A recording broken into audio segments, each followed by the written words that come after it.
আপনার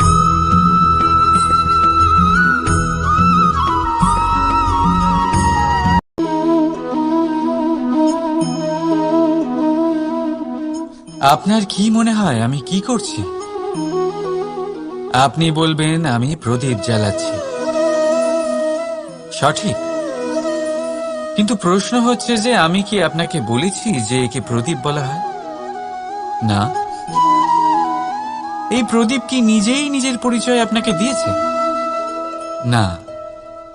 তাহলে আপনি কি করে জানলেন যে একে প্রদীপ বলা হয়?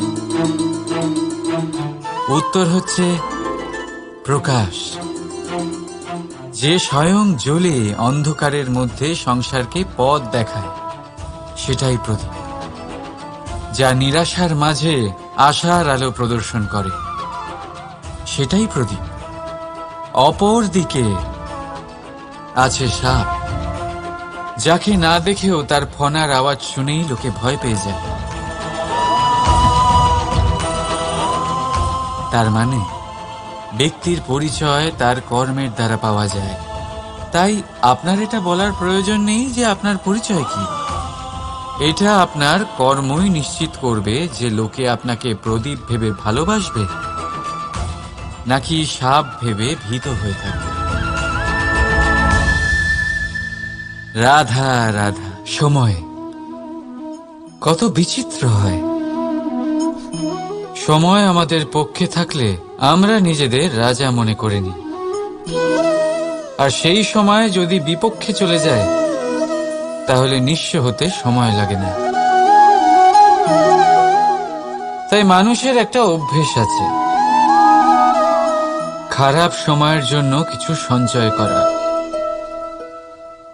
আত্মীয়, বন্ধু খারাপ সময় পাশ থেকে সরে যায়। যশ, মান প্রতিকূল সময় চিরস্থায়ী হয় না। তাই মানুষ মনে করে অর্থ সঞ্চয় করাই শ্রেয়। অর্থের কোনো হৃদয় নেই যা সময়ের সাথে পরিবর্তিত হবে।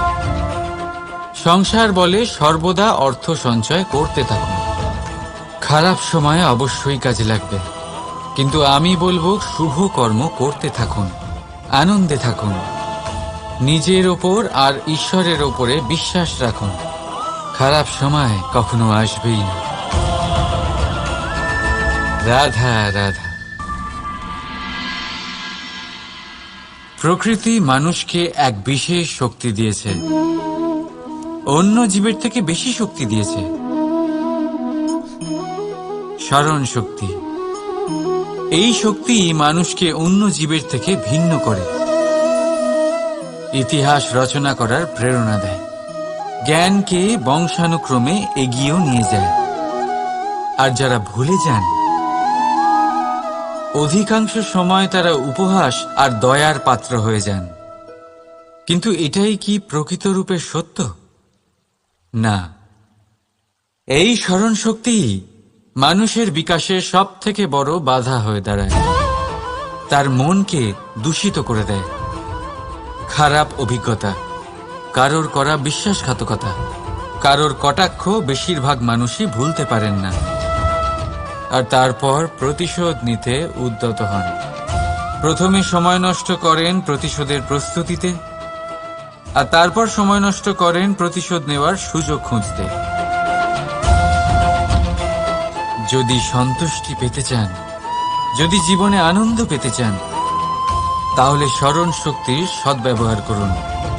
নিজের স্মরণ শক্তিকে চালনা করুন শুধুমাত্র ভালো কথা আর ভালো স্মৃতির দিকে। জীবনে আনন্দ পাবেন। রাধা রাধা। মানুষ নিজের পরিবারের জন্য কত কিছুই না করে, দিন রাত পরিশ্রম করতে থাকে যাতে তার পরিবারের প্রয়োজন পূরণের জন্য অর্থ রোজগার করতে পারে। কিন্তু শুধু অর্থ রোজগার করাটাই কি যথেষ্ট? আপনি বলবেন হ্যাঁ, নিশ্চয়ই। অর্থ দিয়ে সব কিছু পাওয়া যায়, বিদ্যা পাওয়া যায়, বাড়ি পাওয়া যায়, ওষুধ পাওয়া যায়, আর কত কিছুই না পাওয়া যায়। এইসব একটা পর্যায় পর্যন্ত সঠিক, কিন্তু একটু মন দিয়ে ভেবে দেখুন, যখন কোনো শিশু অসুস্থ হয়ে পড়ে তখন সে ওই তিক্ত ওষুধ কেন খেয়ে নেয়? এই জন্য কারণ ওর পিতা সেই ওষুধ অর্থ দিয়ে কিনেছে?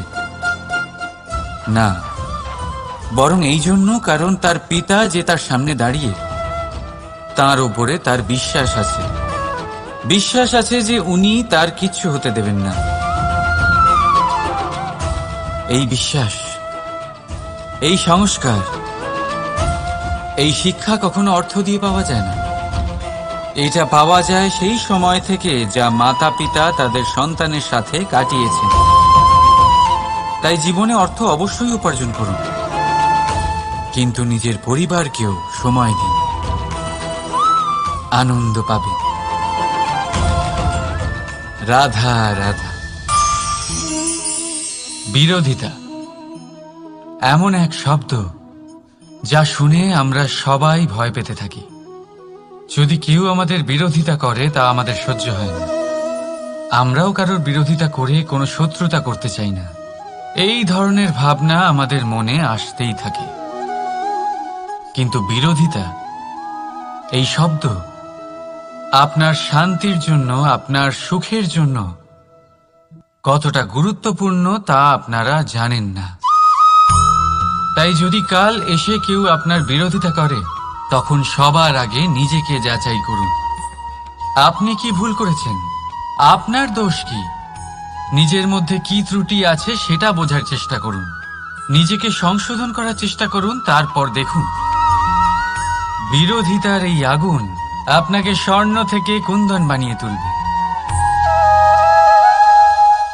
বলা হয় এই সংসারে খারাপ বেড়েই চলেছে, কিন্তু তার কারণ এ নয় যে খারাপ মানুষ বেড়ে চলেছে। তার কারণ হলো যে ভালো মানুষ, যাদের ভালো চিন্তা, ভালো বিচারধারা আছে, তারা খারাপের বিরোধিতা করতে পারে না। যদি আপনার সম্মুখে কোনো খারাপ কর্ম হয়, তাহলে তার বিরোধিতা করতে সংকোচ করবেন না, কারণ বিরোধিতার এই আগুন মন্দকে পিছুপা হতে অবশ্যই বাধ্য করে। রাধা রাধা। জীবনে আপনি এরকম মানুষও দেখবেন যারা এটা বলে, ভাবে, নিজেকেও বলে যে উনি সেই এমন ব্যক্তি যার মতো আমি হতে চাই। ঠিক আছে, কারোর থেকে প্রেরণা নেওয়াটা কোনো ভুল নয়, কিন্তু কখনো কখনো এই প্রেরণা গুরুত্বহীন হয়ে যায় আর আমরা শুরু করে দিই সেই ব্যক্তিকে নকল করতে। এখানেই থেমে যায় আমাদের উন্নতি। এবারে দেখুন, সংসারে শত কোটি রঙের ফুল আছে, কিন্তু তারা কখনো একে অপরকে নকল করে না। নকল করে না তাদের রং, নকল করে না তাদের সুগন্ধ। তাহলে আমরা করি কেন? প্রতিটা ব্যক্তির মধ্যে কোনো না কোনো প্রতিভা অবশ্যই থাকে, যা ফুটিয়ে তোলার সঠিক সময়ও আমাদের কাছে থাকে। কিন্তু সেই মানুষ সেই প্রতিভা নির্মাণ করার পরিবর্তে সময় নষ্ট করে অন্য কারোর মতো হওয়ার জন্য, কাউকে নকল করার জন্য। এটা করবেন না। সময়কে ব্যবহার করুন নিজের অস্তিত্ব নির্মাণ করার জন্য, কারণ কারোর ছায়া হওয়ার থেকে ভালো আপনি কারোর জন্য প্রেরণা হয়ে উঠুন। রাধা রাধা।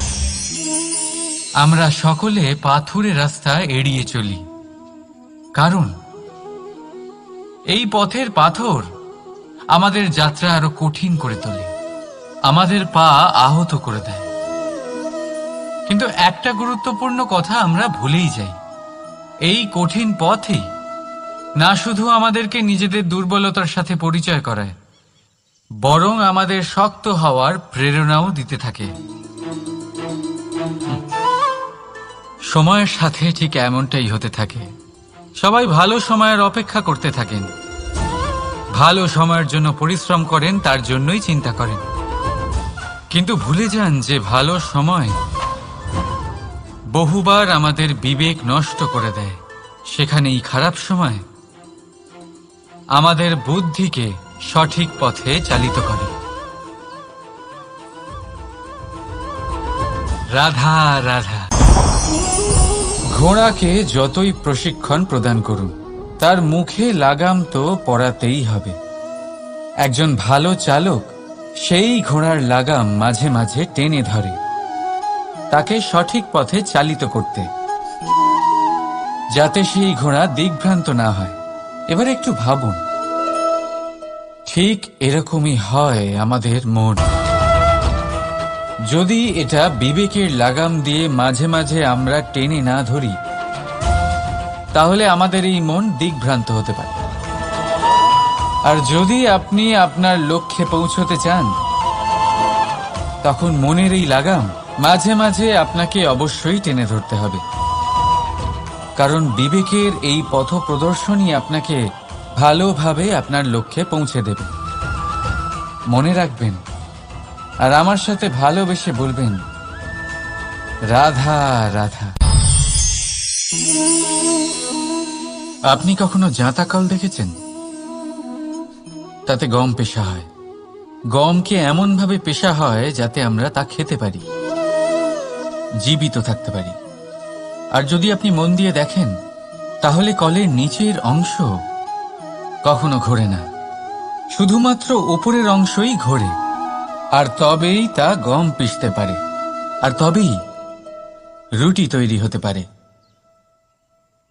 কিন্তু ভেবে দেখুন, যদি কলের দুটো অংশই ঘুরতে থাকে, তাহলে কি হবে?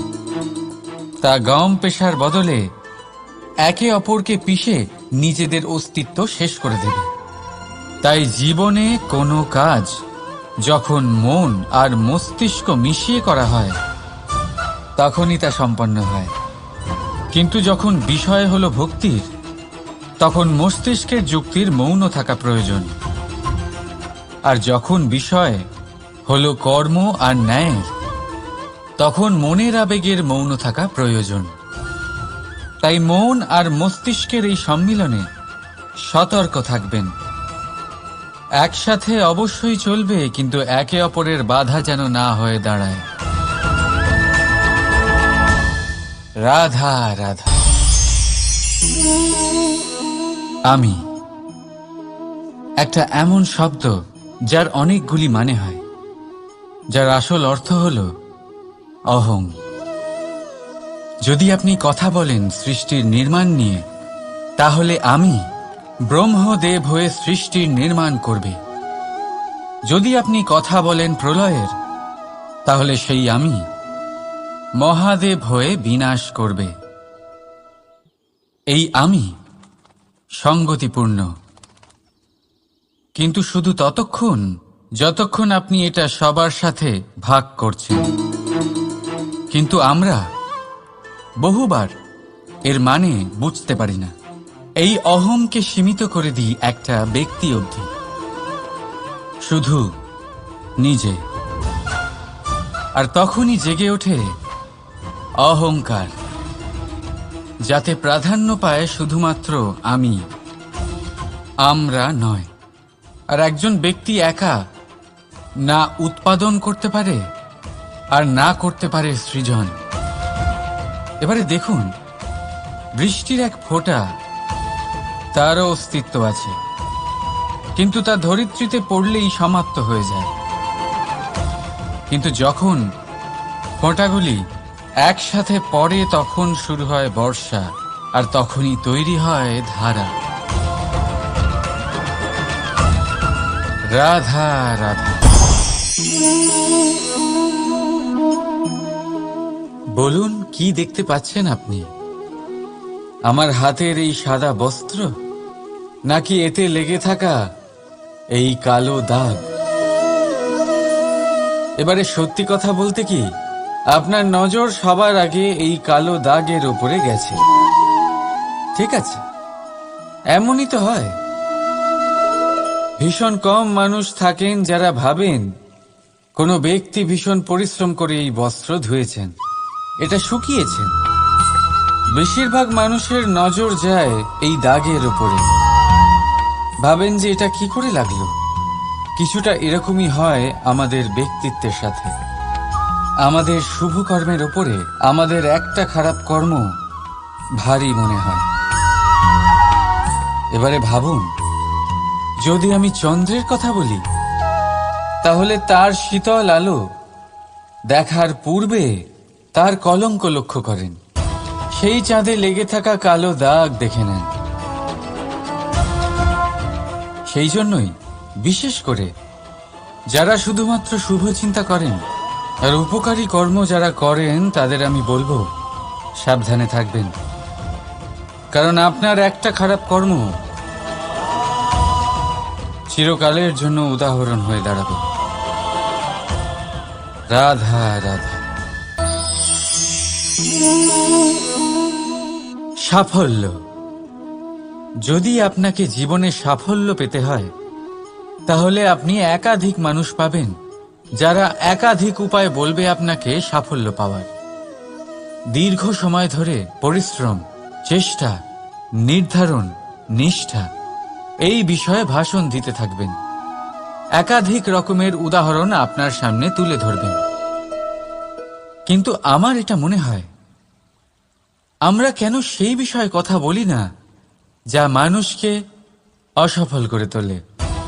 শুধু দুটো ব্যাপার অসফল হওয়া নিশ্চিত করে। শুধু দুই ধরনের মানুষ বেশিরভাগ অসফল হন। প্রথম তারা যারা ভাবে অনেক কিছু কিন্তু কিছুই করে না। আর দ্বিতীয় তারা যারা অনেক কিছু করতে থাকে কিন্তু ভাবনা চিন্তা না করে। ভাবনা আর কর্ম, এদের মাঝে সামঞ্জস্য রাখা খুব জরুরি। যদি এটা থাকে, তাহলে জীবনে কখনো অসফল হবেন না। রাধা রাধা। আপনি অনেককে এই কথা নিশ্চয়ই বলতে শুনেছেন, এই ব্যক্তির দৃষ্টিতে দম্ভ আছে, এই ব্যক্তির চোখের ওপর অহংকারের পর্দা পড়ে আছে, ইত্যাদি ইত্যাদি। চলুন আমি আপনাকে একটা প্রশ্ন করছি। আপনি দেখেন কি দিয়ে? দৃষ্টি দিয়ে নাকি দৃষ্টিভঙ্গির সাহায্যে? ভাবুন। চিন্তায় পড়ে গেলেন নিশ্চয়ই।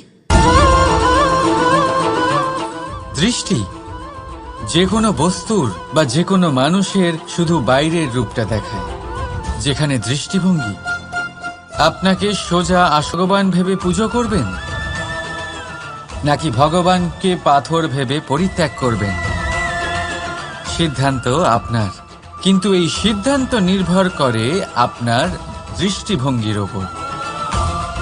তাই নিজের দৃষ্টিভঙ্গি শুভ রাখুন, নিজের দৃষ্টিভঙ্গিতে ভালোবাসা রাখুন, আর আনন্দে বলুন রাধা রাধা।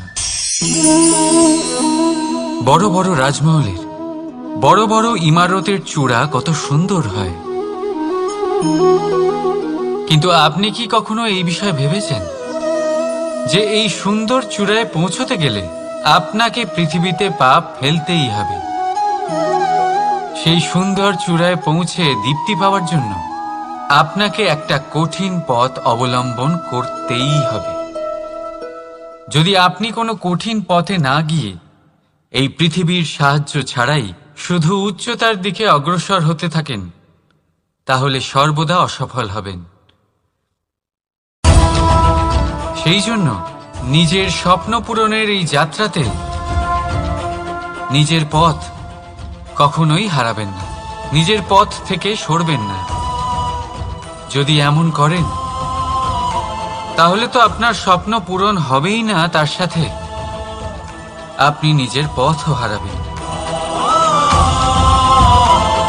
রাধা রাধা।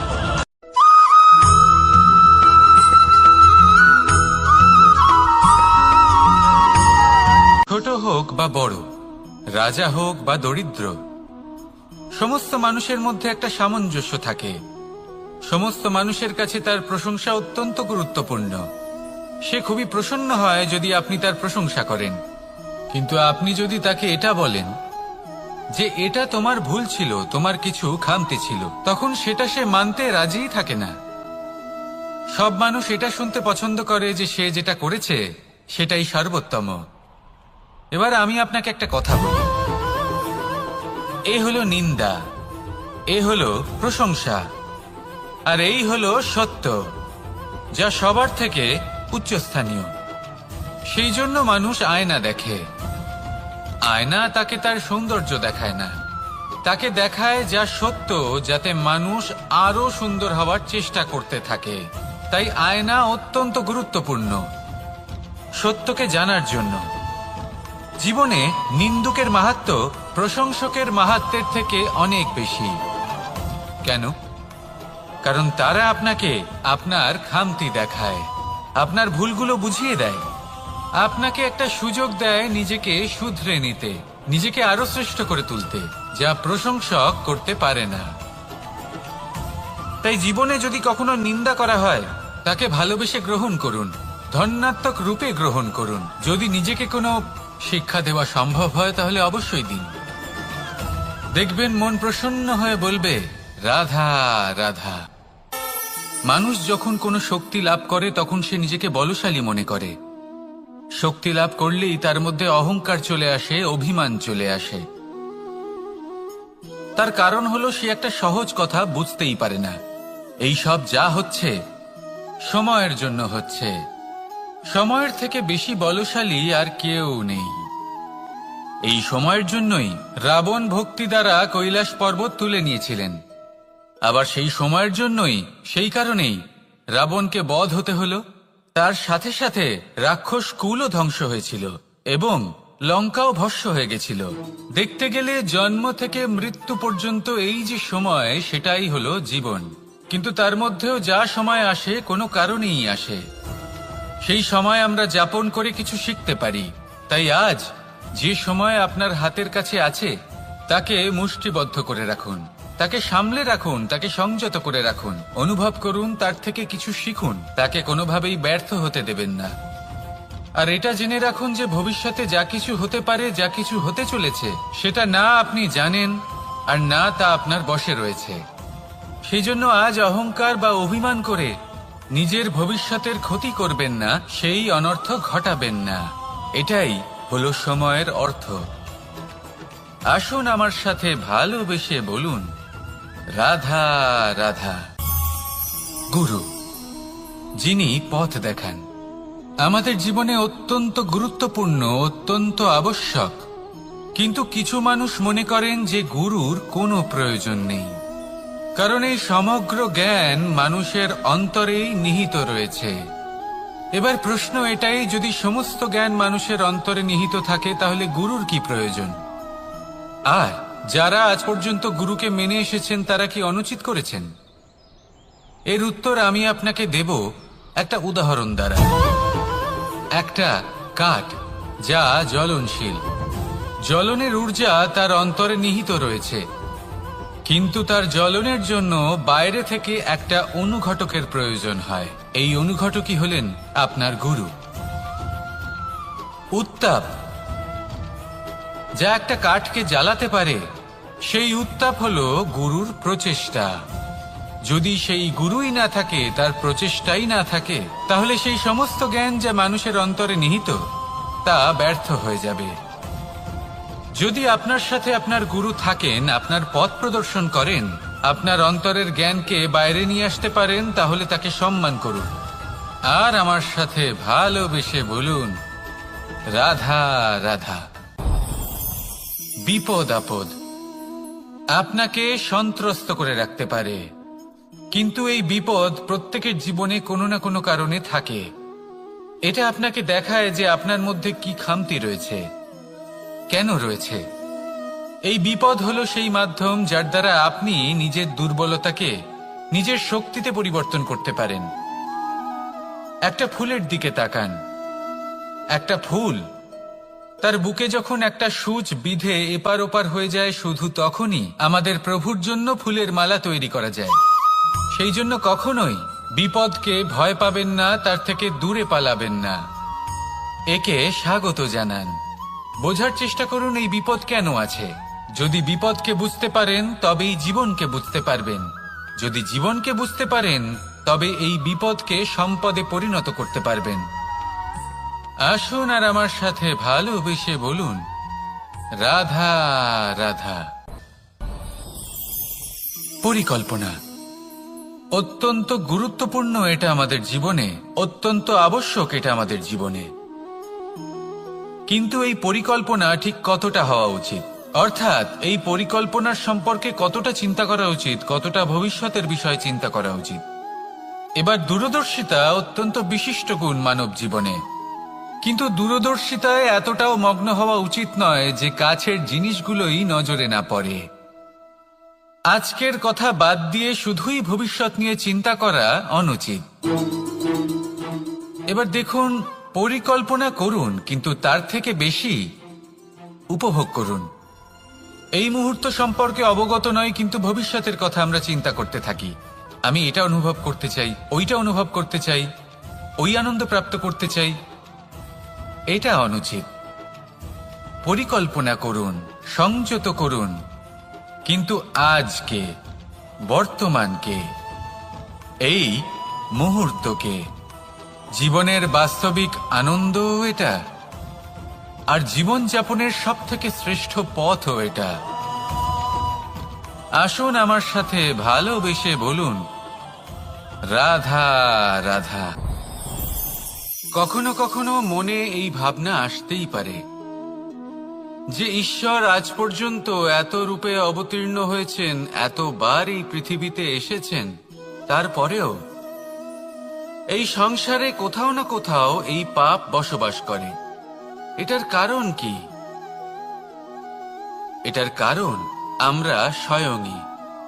যখন কোনো ব্যক্তি এই পৃথিবীর পথপ্রদর্শন করে, এই সংসারকে উচিত দিশা দেখায়, এই সংসারের মঙ্গল করে, আমরা সেই ব্যক্তিকে মানুষ থেকে ঈশ্বর বানিয়ে ফেলি। সেই ব্যক্তির পতন স্বয়ং আমাদের হাতেই হয়ে যায়, কারণ সেই ব্যক্তি তার শ্বাস প্রশ্বাসের জন্য হয় না। সেই ব্যক্তি হলো সেই ভাবনা যা সে এই সংসারকে প্রদান করেছে। আমরা সেই ব্যক্তির ভাবনাটারই অন্ত করে দিই। এটা উচিত নয়। আমরা ওনাকে প্রভু মেনে নিই। প্রভু মানার পর আমরা ওনার কাছে প্রার্থনা করি, হে প্রভু আমাদের সাহায্য করুন। যদি উনি প্রভুও হন, তাও উনি পৃথিবীতে এসেছেন মনুষ্য রূপে। যা কর্ম করেছেন, যা শক্তি প্রাপ্ত করেছেন, এই দেহ থেকেই প্রাপ্ত করেছেন। আপনাদের এটা বোঝানোর জন্য যে এই কাজ আপনিও করতে পারেন। যারা সৎ আত্মা থাকেন, তাদের জন্য সর্বশ্রেষ্ঠ শ্রদ্ধাঞ্জলি হলো এটাই যে আপনি তাদের পদচিহ্ন অনুসরণ করে চলুন। না ওনাদের স্মরণে থাকুন, না পুষ্পের মালা ওনাদের চরণে রাখুন, বরং তাদের ভাবনাকে অনুসরণ করে সেই ভাবনা নিয়ে এগিয়ে চলুন। এটা না শুধু আপনার জন্য, বরং সমগ্র সংসারের জন্য লাভদায়ক। তাহলে এটাই করুন আর আমার সাথে ভালোবেসে বলুন, রাধা রাধা। যখন কঠোর রোদে আমাদের শরীর উত্তপ্ত হয়ে যায়, আমরা গরম অনুভব করি, তখনই যদি বর্ষা হয় আর বৃষ্টির জলের ফোঁটা আমাদের শরীরে এসে পড়ে, তখন কেমন অনুভূতি হয়? বর্ষার এই জলের ফোঁটা যখন ধরিত্রীতে পড়ে, তখন যে নাদ উৎপন্ন হয়, মনে হয় যেন এক সঙ্গীত। এমন এক সঙ্গীত যা স্থিরতার সাথে আমাদের বুঝিয়ে দেয় যে এই সূর্যের উত্তাপ, এই রোদ, তা চিরকালের জন্য থাকবে না। সূর্যের কিরণের যতই তেজ থাকুক, যখন বর্ষা আসবে এই রোদের কিরণকে শীতল করবে। সূর্যের তেজ যতই বেশি হোক না কেন, কখনো না কখনো কালো মেঘ আসবে আর সূর্যকে ঢেকে দেবে। অর্থাৎ এই প্রকৃতি আমাদের শিক্ষা দেয় যে কারোর প্রকাশ, যে কারোর মেধা চিরকাল টিকে থাকে না। এবার যদি কথা বলি অন্ধকারের বিষয়ে, তবে রাত্রির কালো অন্ধকারকে একটা জোনাকির আলো পরাজিত করে। অর্থাৎ অন্ধকারও চিরকালের জন্য বজায় থাকে না। এটা কি আমরা বুঝলাম? তবে আপনাদের দুটো সহজ প্রশ্ন করব। জীবনে যখন কিছুই আপনাদের সাথে চিরকাল থাকবে না, তাহলে অহংকার কি নিয়ে? আর জীবনে যদি প্রত্যেক দুঃখ, বিপদ, সমস্যা একটা সময়ের পর আপনাকে ছেড়ে চলে যায়, তাহলে পরাজয় মানবেন কেন?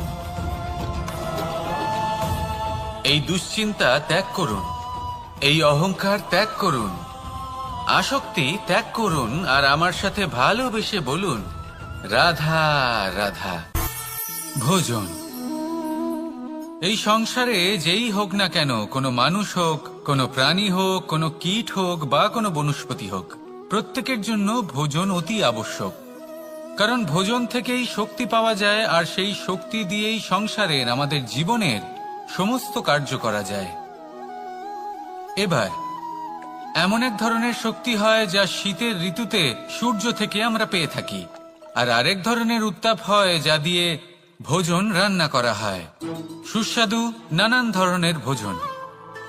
এবার অত্যন্ত গুরুত্বপূর্ণ হলো যে ব্যক্তি সেই ভোজন বানাচ্ছেন তার মানসিক পরিস্থিতি, এবং সেই ব্যক্তি যিনি ভোজন গ্রহণ করছেন তার মানসিক অবস্থা। যখনই আপনি ভোজন বানাচ্ছেন তখন ভালোবাসার সাথে কাজটা করুন, ধন্যাত্মক ভাব নিয়ে, সৎ ভাবনার সাথে। কারণ আপনার এই মানসিক স্থিতি শক্তির আকারে সেই খাদ্যের সাথে মিলে মিশে যায়। আর যখনই আপনি ভোজন গ্রহণ করছেন তখন সদ্ভাবনার সাথে, প্রসন্নতার সাথে গ্রহণ করুন, ধন্যাত্মক ভাব নিয়ে। যদি আপনি প্রসন্নতার সাথে রান্না করেন, প্রসন্নতার সাথে খাদ্য গ্রহণ করেন, তাহলে আপনি প্রসন্নই থাকবেন, আর মন সুপ্রসন্ন হয়েই বলবে, রাধা রাধা। কখনো কোনো চাতক পাখিকে দেখেছেন? কথায় আছে যে বছরে মাত্র একবার সে তার তৃষ্ণা মিটিয়ে থাকে, আর তাও আকাশে ভেসে থাকা মেঘের দ্বারা ঘটানো বৃষ্টির জলের ফোঁটা থেকে। আর কোথাও থেকে সে তার তৃষ্ণা পূরণ করে না। সারা বছর সে নিদারুণ গরম সহ্য করে, তীব্র শীতও সহ্য করে, শুধু এই আশা নিয়ে যে বছরে একবার অন্তত সেই মেঘের ঘন ঘটা হবে, বৃষ্টি হবে, আর সে তার তৃষ্ণা নিবারণ করবে। এটা আসলে কি? এটা আসলে বিশ্বাস।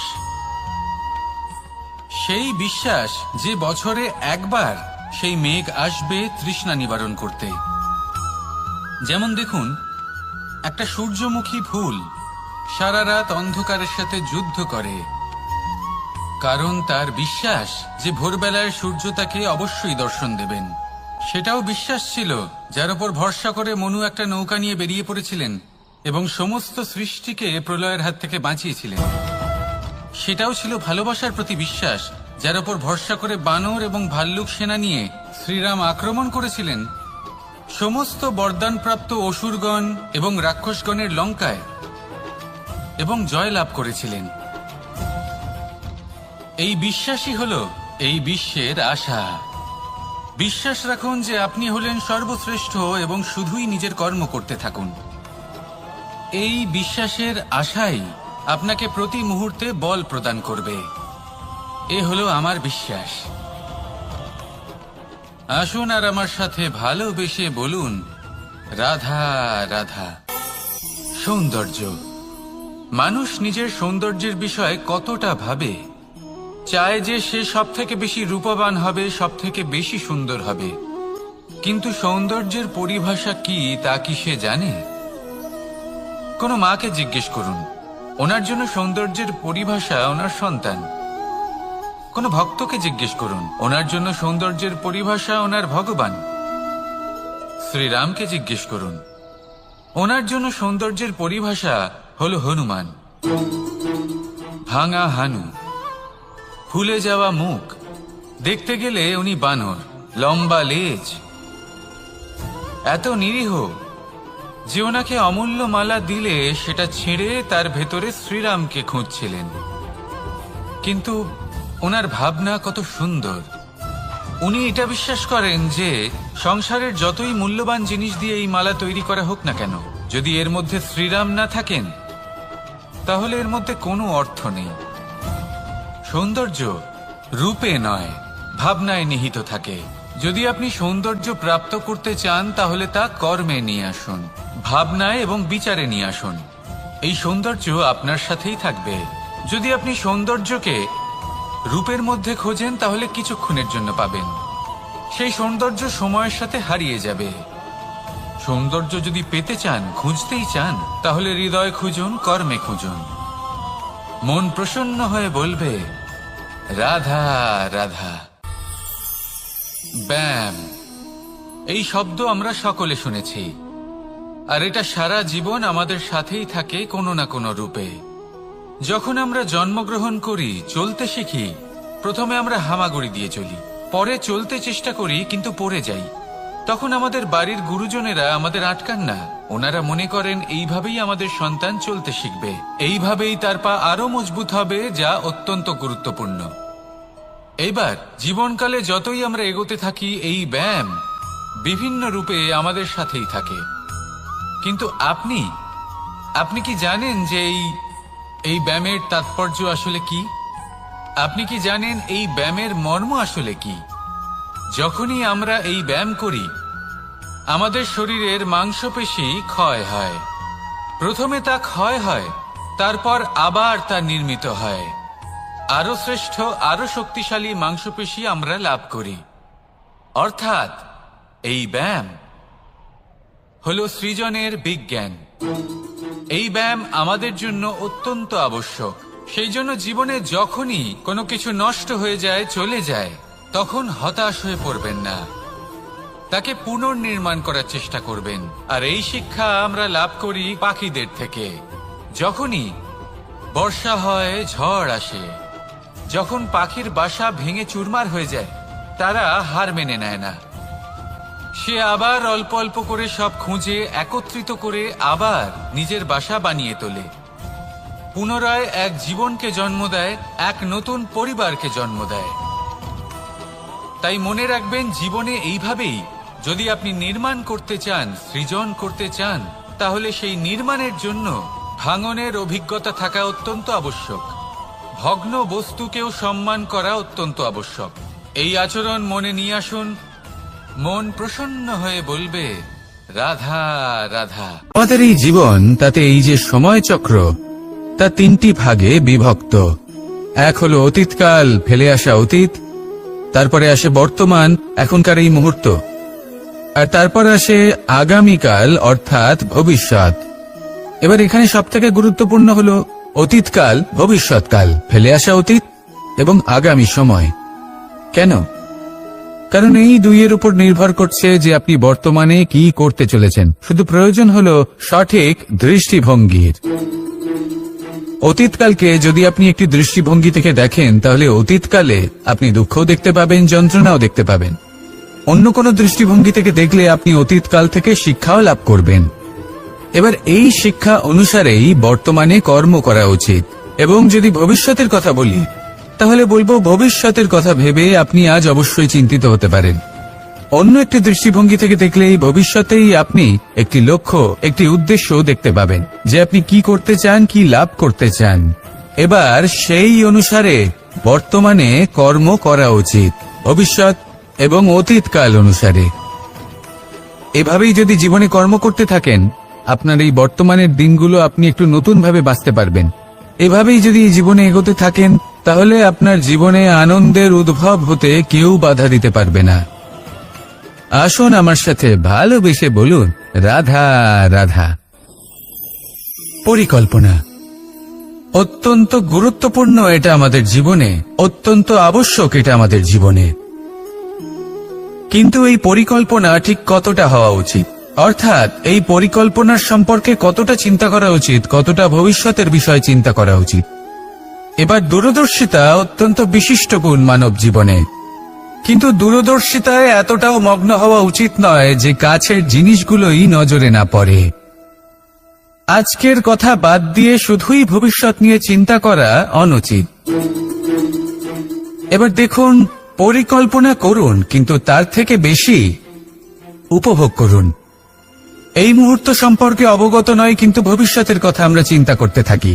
আমি এটা অনুভব করতে চাই, ওইটা অনুভব করতে চাই, ওই আনন্দ প্রাপ্ত করতে চাই। এটা অনুচিত। পরিকল্পনা করুন, সংযত করুন, কিন্তু আজকে, বর্তমানকে, এই মুহূর্তকে, জীবনের বাস্তবিক আনন্দ এটা, আর জীবনযাপনের সবথেকে শ্রেষ্ঠ পথও এটা। আসুন আমার সাথে ভালোবেসে বলুন, রাধা রাধা।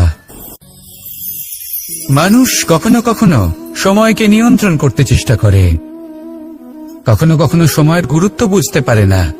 এটা ভাবে যে এই কিছু মুহূর্ত কেটে যাক, একে অতিবাহিত করি, তাহলে কি বা হবে, কয়েকটা মুহূর্ত মাত্র। কিন্তু তা নয়।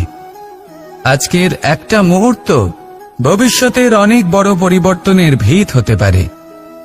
আজকের একটা মুহূর্ত আপনার ভবিষ্যৎকে উজ্জ্বল করে তুলতে পারে। সেই জন্য ছোট ছোট মুহূর্তগুলিকে অদেখা করবেন না। সময়কে কাজে লাগান, পূর্ণরূপে কাজে লাগান। এবার যদি আপনি কাউকে সাহায্য করতে চান আর সেই কারণেই যদি থেমে থাকেন, তাহলে ঠিক আছে, কারণ আপনি কাউকে সাহায্য করে তার জীবনকে আরো ভালো করে তুলতে চাইছেন, আরো শ্রেষ্ঠ করতে চাইছেন। এই পুণ্য, এই কর্ম ফিরে আপনার কাছেই আসবে আর আপনার জীবনকে শুভ করে তুলবে। কিন্তু যদি আপনি আলস্যের কারণে থেমে থাকেন এবং কিছুই না করেন, সময় নষ্ট করেন, তাহলে কিন্তু একটাই ঘটনা ঘটবে, আপনার ভবিষ্যৎ বিপদগ্রস্ত হয়ে পড়বে, আর কিছুই নয়। সেই জন্য এটা বোঝা প্রয়োজন যে কখন থামতে হবে এবং কেন থামতে হবে। যদি আপনার থামার কারণ এবং সময় অনুচিত হয়ে থাকে, তাহলে আপনার ভবিষ্যৎ কখনোই উচিত হতে পারে না। সেই জন্য সময়কে সম্মান করুন আর পূর্ণ ব্যবহার করতে শিখুন।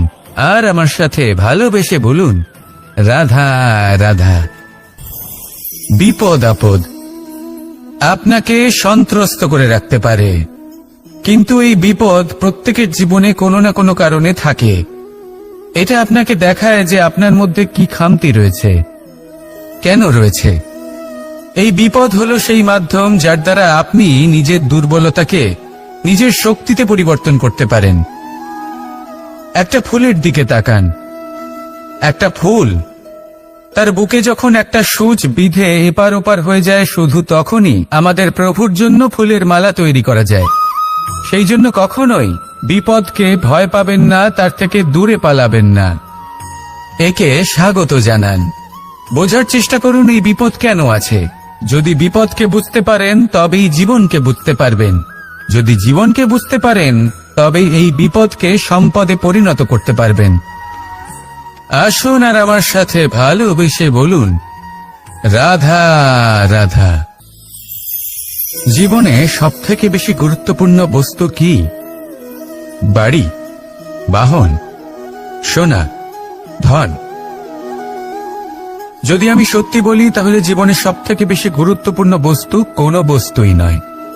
যদি কিছু গুরুত্বপূর্ণ থাকে, তাহলে তা হলো অনুভূতি, করুণা, মিত্রতা, মাতৃত্ব, বাৎসল্য, আর সবথেকে বেশি গুরুত্বপূর্ণ ভালোবাসা। নিজেদের এই জীবনে যদি আপনি শুধুমাত্র বস্তুর খেলাতে মেতে থাকেন, তাহলে জীবনে আনন্দ কখনোই থাকবে না। নিজের এই জীবনকে অনুভূতির পীঠস্থান বানিয়ে তুলুন। এই মন প্রসন্ন হয়ে বলবে, রাধা রাধা। সাগরের ঢেউ সমুদ্র তটে ধাক্কা খেয়ে, পাথরের সাথে ধাক্কা খেয়ে তার আকার বদলে দিতে পারে।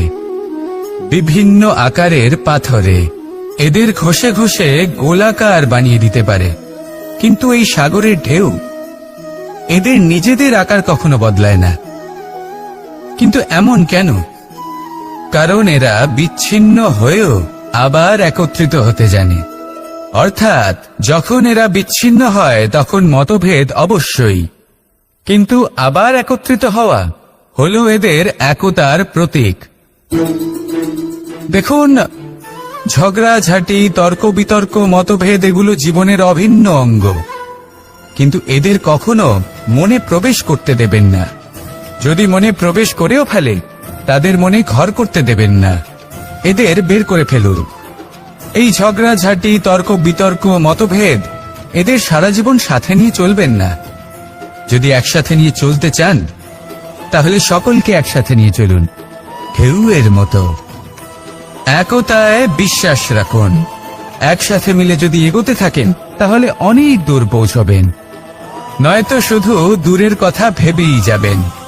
কি চান সেই সিদ্ধান্ত আপনারই। আসুন আর আমার সাথে ভালোবেসে বলুন, রাধা রাধা। এই সাগর হলো বিশাল। কথায় আছে যে জীবনের উৎপত্তি সাগর থেকেই হয়েছে। কথাটা ঠিকও। এই সাগরই আমাদের ভিন্ন ভিন্ন ধরনের বনস্পতি প্রদান করেন, মণি এবং মুক্ত প্রদান করেন। আমরা কতটা তুচ্ছ সেই বিষয়ে আমাদের উপলব্ধি ঘটান, আমাদের প্রেরণা প্রদান করেন, যাতে আমরাও সাগরের মতো বিশাল হয়ে উঠতে পারি। এই সাগরের অনেকগুলো গুণ আছে যা আমরা শিখতে পারি। আজ আমি কথা বলবো একটা বিশেষ গুণের বিষয়। বেশিরভাগ মানুষ মালিন্য, নোংরা পদার্থ, নোংরা বস্তু, অপদ্রব্য এই সাগরে ভাসিয়ে দেন। কিন্তু সাগর এই পদার্থ নিজের মধ্যে একত্রিত করে রাখেন না, এই সব নিজের ভেতর থেকে বাইরে বের করে দেন। এ হলো অত্যন্ত শ্রেষ্ঠ একটা গুণ। কিন্তু এই কাজকেও সার্থক করার জন্য সাগরেরও একটা তটের প্রয়োজন পড়ে, যেখানে সাগর এই সব বস্তু বাইরে বের করে ফেলতে পারে। আর মানুষও ভিন্ন কিছু নন। দেখুন, মানুষেরও তো একটা তটের প্রয়োজন পড়ে। এই তট, তিনি হয়তো আমাদের গুরু হতে পারেন, আমাদের মা বাবা হতে পারেন, ভাই বা মিত্র হতে পারেন, বা হয়তো সেই সমস্যাগুলি যার থেকে আমরা দূরে পালিয়ে যাচ্ছি। কারণ যখন আপনি এই সমস্যাগুলির সম্মুখীন হবেন, শেষ পর্যন্ত আপনি শিক্ষাই পাবেন। সব থেকে বেশি গুরুত্বপূর্ণ এই মনকে পবিত্র রাখা। আর তার জন্য একটাই উপায় আছে, এই মন তার মন্থন করা। যদি এই মনের মন্থন করেন তাহলে পূর্ণরূপে পবিত্র হবেন। আর এই মন, আপনি তো জানেনই, প্রসন্ন হয়ে বলবে, রাধা রাধা। যদি আমি আমার চোখ বেঁধে কোনো একটা নির্দিষ্ট দিকে নিজের সমস্ত শক্তি প্রয়োগ করে ছুটে যাই, তাহলে কি হবে? আমি কোথাও ধাক্কা খেতে পারি, নিজের ক্ষতি করতে পারি, কোথাও পড়ে যেতে পারি, তাই না? অর্থাৎ এটা নিশ্চিত এই কাজ আমার করা উচিত নয়। কিন্তু আজকের দিনে প্রত্যেকটা মানুষ এই কাজই করছেন, তাই না? কোনো কাজ করার পূর্বে সেই কাজের বিষয়ে সম্পূর্ণ তথ্য কোথায় সংগ্রহ করছেন? শুধু এটুকু জানেন যে এই কাজটা করলে কত ধন অর্জন করবেন আর কত নাম হবে, আর ব্যাস সামনে এগিয়ে যান।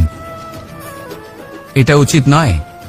পূর্ণরূপে যে কোনো কাজ করার আগেই সেই কাজের বিশ্লেষণ করে নেওয়া উচিত, তা বুঝে নেওয়া উচিত, এবং সেই বিষয়ে অবশ্যই খেয়াল রাখা উচিত যে আপনার শরীর এবং আপনার মন এই কাজ করার জন্য কি প্রস্তুত রয়েছে।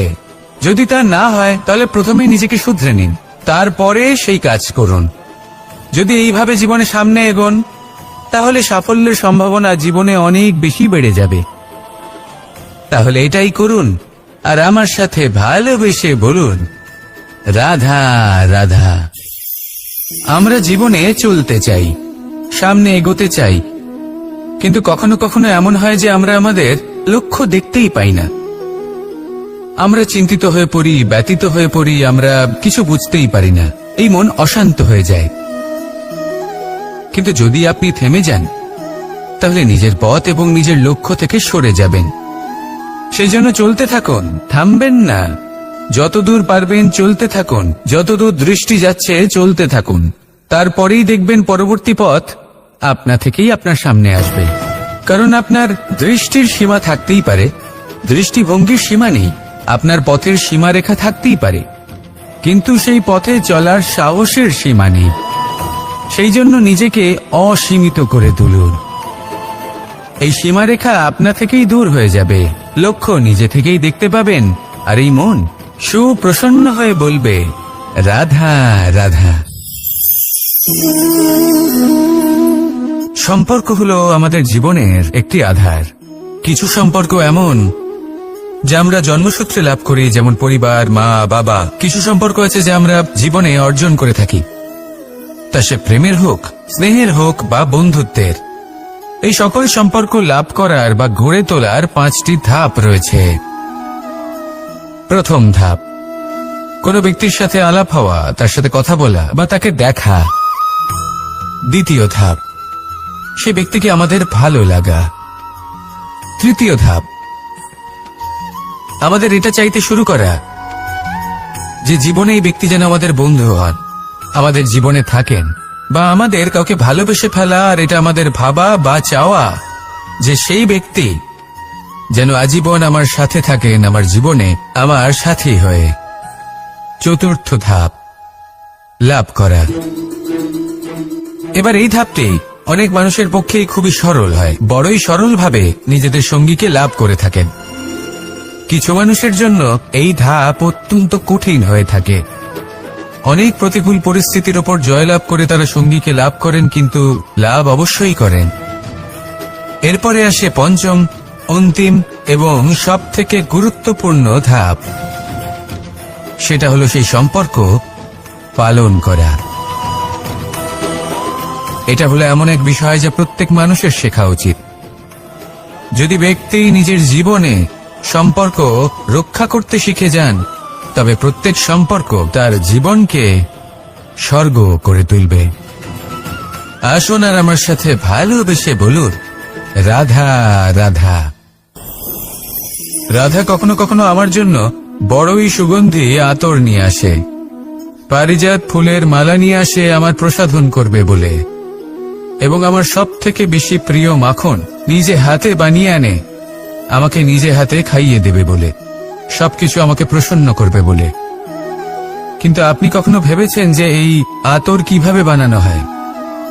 সহস্র ফুলের পাপড়ি একসাথে পিষে নিতে হয়, তারপরে তার থেকে যে রস নিঃসৃত হয় সেই রস দ্বারাই আতর তৈরি হয়। অনেক সংখ্যক ফুলকে অসীম যন্ত্রণা ভোগ করতে হয়, তবে তারা আমার প্রসাধন সামগ্রী হয়ে উঠতে পারে।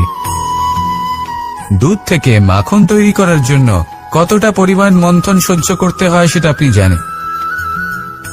ঠিক সেই রকমই হলো আমাদের জীবনও। বিপদও আসে, কঠিন পরিস্থিতিও আসে, এর সম্মুখীন হতে শিখুন। মনে রাখবেন, আপনি হলেন সেই দুধ যাকে মন্থন সহ্য করতে হবে মাখন হয়ে ওঠার জন্য।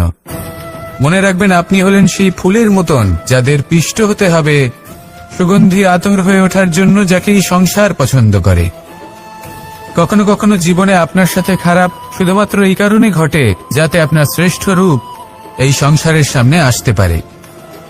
শুধুমাত্র কঠিন পরিস্থিতি এবং বিপদকে একটা সুযোগ হিসেবে দেখার চেষ্টা করুন। আপনার জন্য এই সংসার বদলে যাবে, সংসারকে দেখার দৃষ্টিভঙ্গি পাল্টে যাবে, আপনার ভাগ্য পাল্টে যাবে, আর এই মন প্রসন্ন হয়ে বলবে, রাধা রাধা। কি অমূল্য, কি সুন্দর এই রত্ন। এবার ভেবে দেখুন, যদি আমি এই রত্নকে ব্যবহার করি আখরোট ভাঙার জন্য, তাহলে কি হবে?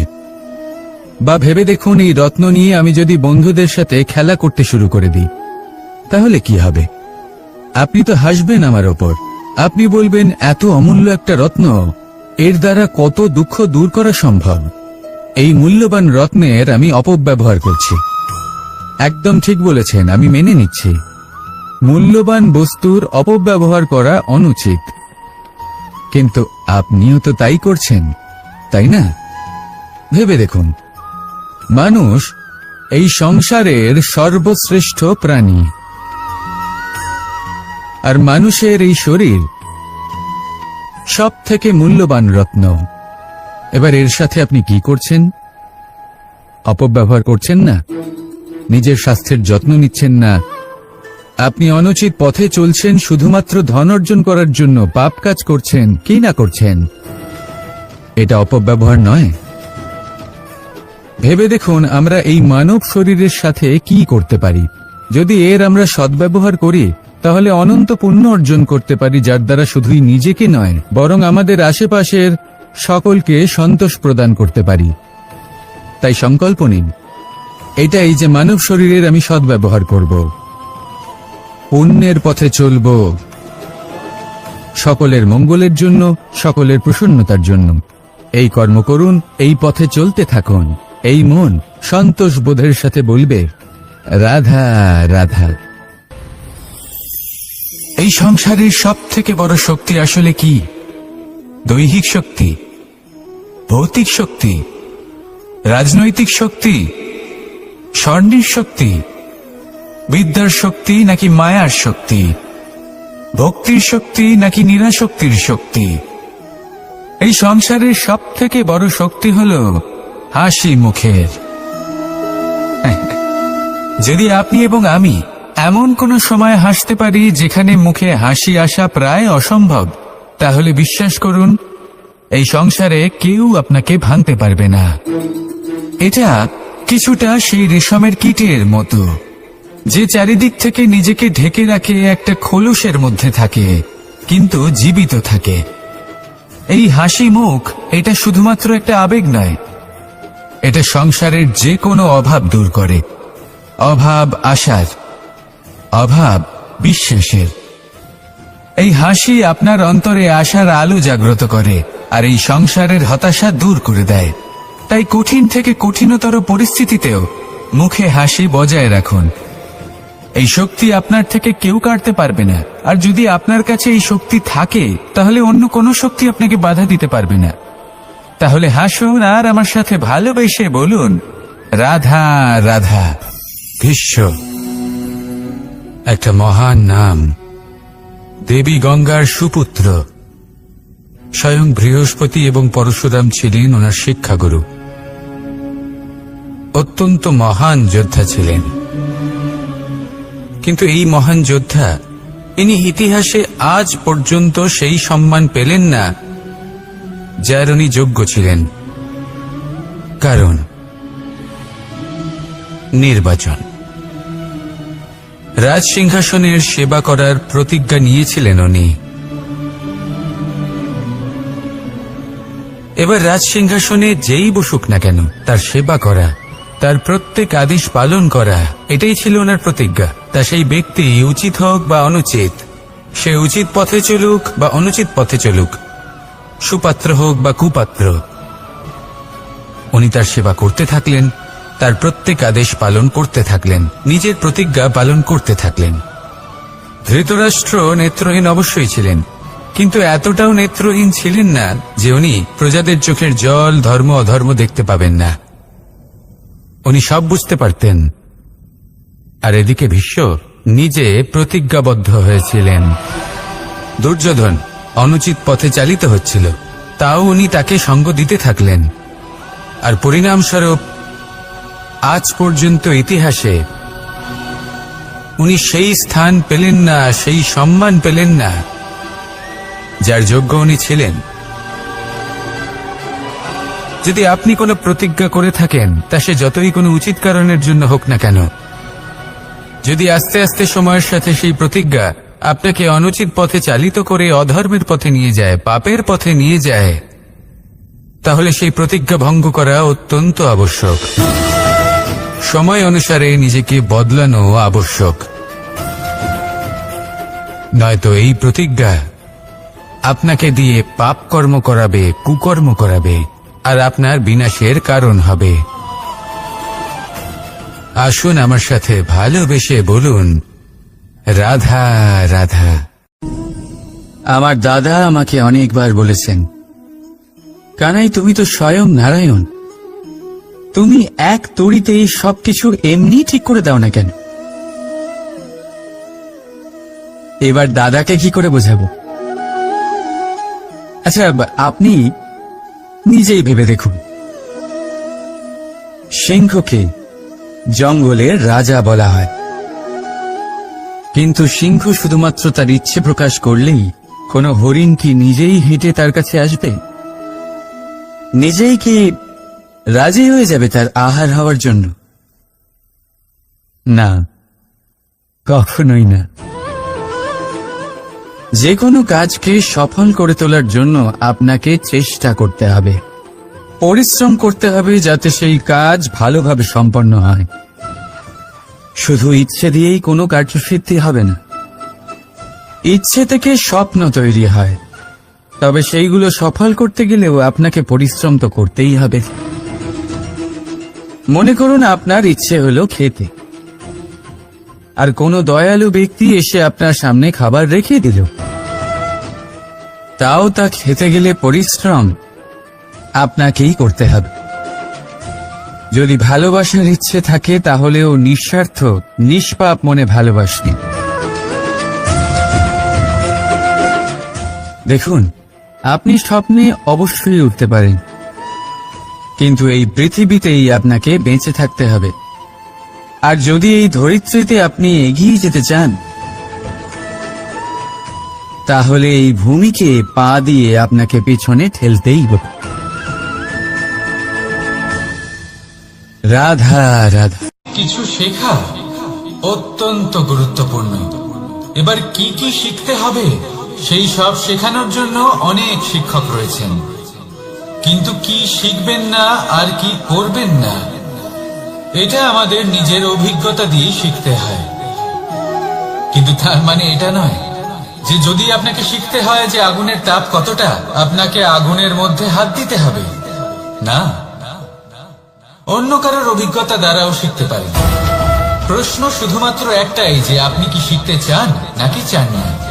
যদি আপনি এটাই ভাবেন যে আমি শুধুই নিজের অভিজ্ঞতা দ্বারাই শিখতে চাই, তাহলে জীবনকাল ছোট মনে হবে, অনেক কিছুই শিখতে পারবেন না।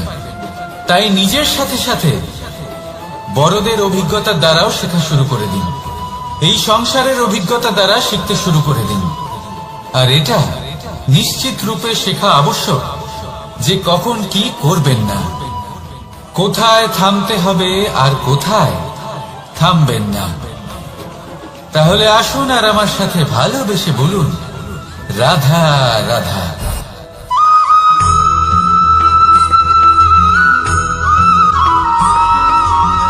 এই সংসারে সব থেকে বেশি কোমল বস্তু হলো রেশম।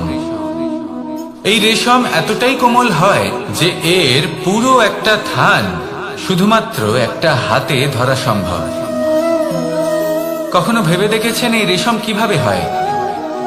একটি কীট তার লালার দ্বারা উৎপন্ন হয়। এই কীট সেই রেশমকে পাক দিতে থাকে, পাক দিতেই থাকে, আর আস্তে আস্তে তার মধ্যেই জড়িয়ে পড়ে। শেষে ওর এই সুন্দর অমূল্য সৃষ্টি রেশমের এই সুতো তার নির্মাণ কার্য পূর্ণ হয়, কিন্তু তাতেই ও নিজে বন্দী হয়ে যায়। নিজেরই মায়াজালের এই বন্দী গৃহে নিজেই ফেঁসে যায়। এবার এই সুতোকে ব্যবহারযোগ্য করে তোলার জন্য এই কীটগুলিকে এই কবচের সাথেই ফুটন্ত জলে ফেলে দেওয়া হয়। এই সংসারে যদি আমাদের স্বপ্ন এই সংসারের দুঃখ হরণ করার জন্য, এই সংসারে সুখ বিতরণ করার জন্য হয়, তবেই আমাদের প্রগতি সম্ভব। যদি আমাদের এই স্বপ্ন শুধুই আমাদের এবং আমাদের স্বার্থ সিদ্ধির জন্য হয়, তাহলে এই স্বপ্ন আমাদের অন্ধ করে দেবে, আমাদের অন্ধকারের পথে নিয়ে যাবে, আর আমরাও সেই কীটের মতো হয়ে যাব। নিজেদেরই মায়াজালে আমরা নিজেই ফেঁসে যাব, আর শেষে আমরা যদি কিছু লাভ করি তা হবে একাকিত্ব, অন্ধকারময় মৃত্যু। তাই স্বপ্ন অবশ্যই দেখুন, কিন্তু এমন ভাবে স্বপ্ন দেখবেন না যে তার এই বন্দিগৃহে আপনি নিজেই ফেঁসে গেলেন। স্বপ্ন দেখুন পরোপকারে।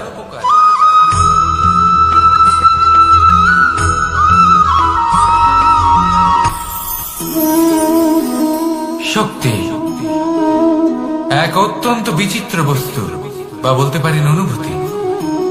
পিতা সবসময় চান যেন তিনি তার শক্তি পুত্রকে। আসুন আপনাকে সহজে বোঝাই। যদি আপনি সুপাত্র হন আর আপনাকে শক্তি দেওয়া হয়, তাহলে আপনি সেই শক্তির গুরুত্ব বুঝবেন, কোথায় সেই শক্তি প্রয়োগ করা উচিত সেটা বুঝবেন। আর এটা যেহেতু অর্জন করা শক্তি হবে, সেই শক্তির অপব্যবহার হবে না। কিন্তু যদি এই আপনি কুপাত্র হন আর যদি আপনাকে এই শক্তি দেওয়া হয়, তাহলে কি হবে? দেখতে গেলে এই শক্তি আপনি দান হিসেবে পেয়েছেন, তাই না আপনি এই শক্তির গুরুত্ব বুঝবেন আর না এর প্রয়োগ আপনি জানবেন। তার অপব্যবহার হওয়া সুনিশ্চিত। তাই যদি আপনি কোনো শক্তি অর্জন করতে চান, তাহলে আগে তার যোগ্য হয়ে উঠুন, পুত্র নয় পাত্র হয়ে উঠুন। আর আমার সাথে ভালোবেসে বলুন, রাধা রাধা।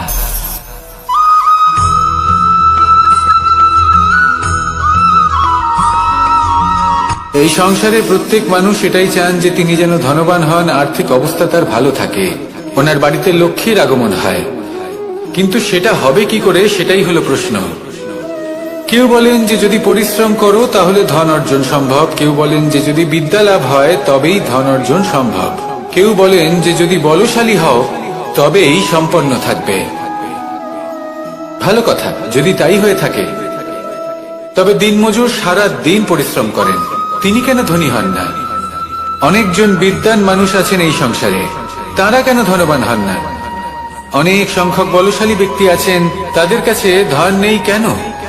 তাদের কেন ধনের অভাব হয়? আবার এমনও কিছু মানুষ আছেন যারা পরিশ্রম করেন, তারা দিনমজুর, কিন্তু তারা ধন অর্জন করতে পারেন। কিছু বিদ্বান ব্যক্তি আছেন যাদের কাছে অধিক মাত্রায় ধন রয়েছে, কয়েকজন বলশালী ব্যক্তি রয়েছেন যাদের কাছে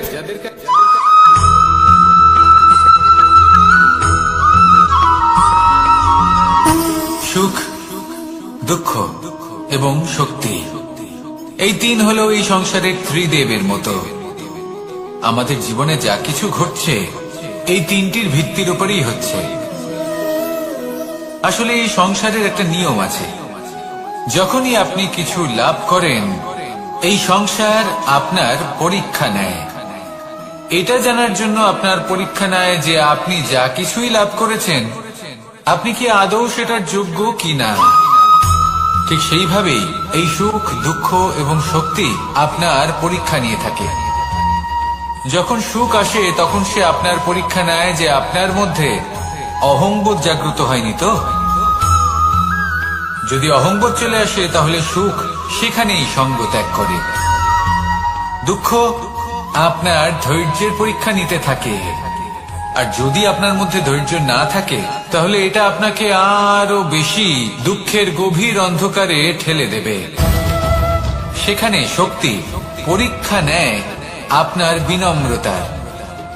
যদি আপনি বিনম্র না হন তাহলে হয় এই শক্তি আপনার সঙ্গ ত্যাগ করবে, নয় এই শক্তি বিনম্রতার অভাবে আপনার পতনের কারণ হতে পারে। এই সংসারে যে কোনো ব্যক্তি যিনি এই পরীক্ষায় উত্তীর্ণ হয়ে থাকেন এই জীবনে তিনি সাফল্য লাভ করেন। আসুন আমার সাথে ভালোবেসে বলুন, রাধা রাধা।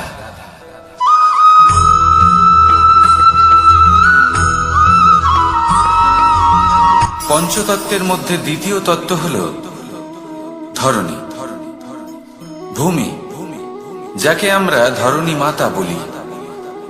এই ধরণী ধৈর্য ধারণ করে, আর এর উপরেই আমাদের সমগ্র সংসার নির্ভরশীল। কারণ এই ভূমি সহ্য ক্ষমতা রাখে, এর সহ্য ক্ষমতা হল অপরিসীম। সন্তান যতই আঘাত প্রদান করুক না কেন প্রেম পূর্বক সহ্য করে, আর তার বদলে অমূল্য রত্ন প্রদান করে। সন্তান যদি হাল চালায় তাহলে তার বদলে তাকে অন্ন প্রদান করে। এটাই হলো ধরণী।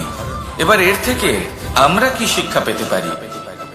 এটাই যে কারোর জন্য কিছু করা বা কাউকে কিছু দেওয়া মনে কোনো কামনা ছাড়াই। আর এই কথাটা বুঝে যান, যদি কারোর জন্য কামনা না রেখে বা কোনো পাওয়ার আশা না রেখে কারোর জন্য কিছু করেন বা কারোকে কিছু দেন, যদি এটা আপনি শিখতে পারেন তবে আপনি ভালোবাসতে শিখে গেছেন। আর সেই জন্যই এই ধরিত্রীকে মাতা বলা হয়। কারণ মাতা শুধু উনি নন যিনি গর্ভে সন্তানকে ধারণ করেন, মাতা তো উনিও যিনি জীবন বাঁচতে শেখান, যিনি জীবন বাঁচার উদাহরণ প্রদান করেন। তাহলে ধরণীর থেকে এই নিঃস্বার্থ ভাব শিখুন, নিঃস্বার্থ ভালোবাসা শিখুন, আর এই ভালোবাসার সাথেই বলুন, রাধা রাধা।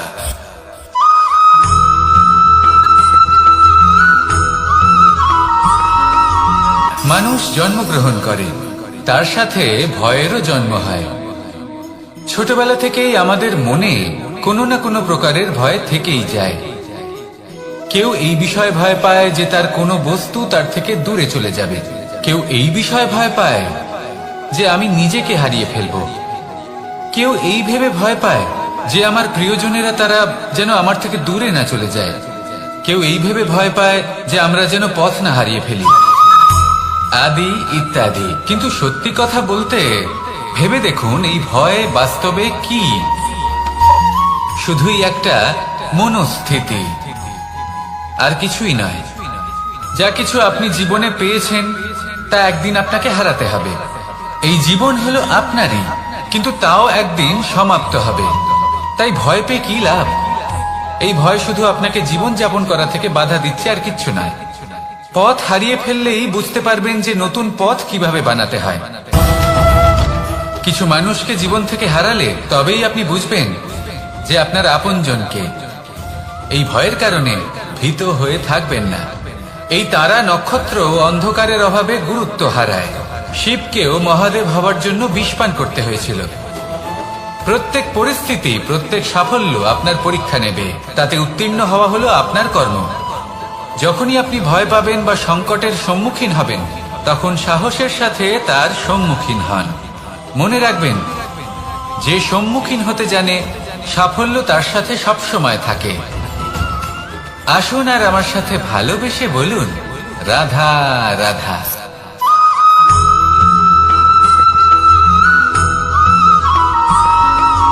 জীবনে অগ্রসর হওয়ার জন্য আমাদের কাকে প্রয়োজন হয়?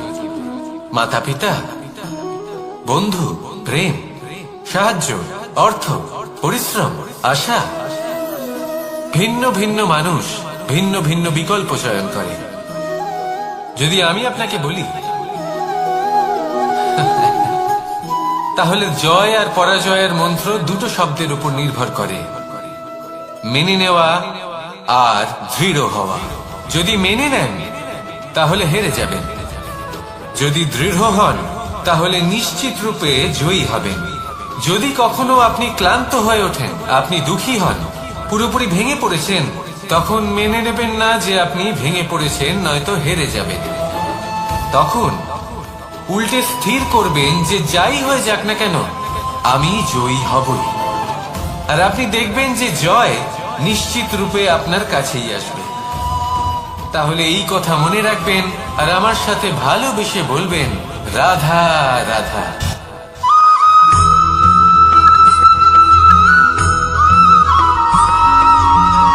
এই সংসারে কোনো বস্তু হোক বা ব্যক্তি হোক, তার একার গুরুত্ব কিন্তু খুব বেশি নয়। একটা উদাহরণ হিসেবে বৃষ্টির ফোঁটাকে ভেবে দেখুন। যদি একটি বৃষ্টির ফোঁটা হয় তাহলে তার খুব বেশি গুরুত্ব থাকে না, কিন্তু যখন সহস্র বৃষ্টির ফোঁটা মেঘের মধ্যে দিয়ে ঝরে পড়ে, তখন সেটা বর্ষার রূপ ধারণ করে। সেই বর্ষা যা এই প্রকৃতিকে শান্ত করে। সেইভাবেই পাথরের ছোট টুকরো, তার খুব বেশি গুরুত্ব থাকে না, কিন্তু যখন অসংখ্য পাথরের টুকরো একত্রিত হয় তখন তা পর্বতের আকার ধারণ করে। সেইভাবেই কিছু মানুষ যখন একত্রিত হন তখন তৈরি হয় পরিবার, কিছু পরিবার যখন একত্রিত হয় তখন তৈরি হয় সমাজ, যখন অনেক সংখ্যক সমাজ একত্রিত হয় তখন তৈরি হয় রাজ্য। এবার এই রাজ্যের সব থেকে গুরুত্বপূর্ণ ব্যক্তি হতে পারেন রাজা, কিন্তু তাও সেই রাজা একা কিছু করতে পারেন না। যুদ্ধ লড়ার সময় তারও নিজের সৈন্যদলকে প্রয়োজন পড়ে। কিন্তু এই সংসারে এমন একজন ব্যক্তি আছেন যিনি একাই সব কাজ করতে থাকেন, এবং সেই ব্যক্তি হলেন মা। আমাদের জীবনে একজন পিতার ভূমিকা কিন্তু নিঃসন্দেহে অমূল্য, কিন্তু আমাদের সকলের জীবনে যে ভূমিকা একজন মায়ের তা অন্য কারোর থাকে না। একজন মা একাই সন্তানকে বড় করতে পারেন, সংস্কারী করে তুলতে পারেন, তার জন্য পরিশ্রম করেন। আর এত কিছু কাজ করার পরেও তার কাজের জন্য তিনি প্রশংসা অবশ্য পান না। উল্টে যদি সেই সন্তান অনুচিত পথে চালিত হয়, অনুচিত কর্ম করে, তখন সেই মাকেই অপবাদের পাত্র হয়ে উঠতে হয়। আমাদের জীবনে মায়ের যোগদান কতটা সেটা বুঝুন। আপনাকে বড় করে তোলার জন্য উনি কতটা পরিশ্রম করেছেন সেটা বুঝুন। আজ থেকে, এখন থেকে, এই মুহূর্ত থেকে মাকে সম্মান করতে শিখুন। যখন সময় পাবেন, যখন সুযোগ হবে, তখন তার প্রশংসা করুন, ওনারও ভালো লাগবে। আর মায়ের এই মমতার জন্য, তার এই ভূমিকার জন্য আসুন সবাই মিলে আমরা তাকে প্রণাম করি, আর সকলে মিলে ভালোবেসে বলি, রাধা রাধা।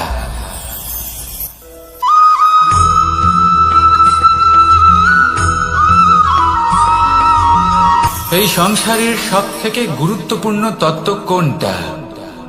প্রথম হলো সময়। জন্ম থেকে মৃত্যু পর্যন্ত এই যে সময়, এটাই তো হলো জীবন। দ্বিতীয় হলো জীবন, যাতে আমরা সময়ের সদ্ব্যবহার করি, শ্রেষ্ঠ থেকে শ্রেষ্ঠতর কাজ করার চেষ্টা করি, বহু বছরের এই পরম্পরা, এই সংস্কৃতিকে এগিয়ে নিয়ে যাওয়ার চেষ্টা করি, এই সংসারে আমরা অংশগ্রহণ করতে চেষ্টা করি। তৃতীয় হলো ধন, সেই ধন যা প্রত্যেক ব্যক্তি অর্জন করতে চেষ্টা করেন। এবার এই তিনটি তত্ত্বের মধ্যে একটা সামঞ্জস্য আছে, সমান ব্যাপার আছে, সে ধনই হোক বা সময় হোক বা হোক জীবন। আর সেই সমান ব্যাপার হলো যে যদি আপনি এটা গণনা করতে থাকেন তাহলে তা কমতে থাকে, যদি আপনি এটা ব্যবহার করেন তাহলে তা বাড়তে থাকে। একে সংগঠিত করে রাখতে চেষ্টা করলে এ হাত থেকে ফসকে যায়, কিন্তু যদি আপনি একে সামলে রাখতে শিখে যান তাহলে এমন কাজ করবেন যাতে সংসারের সাথে সাথে পরবর্তী প্রজন্ম লাভবান হবে। যদি কিছু শিখতে চান তাহলে সামলাতে শিখুন, গণনা করা বা সংগঠিত করা নয়। আসুন আর আমার সাথে ভালোবেসে বলুন, রাধা রাধা।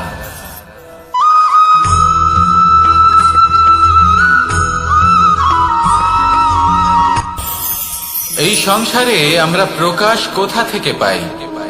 এর উত্তর বড়ই সরল।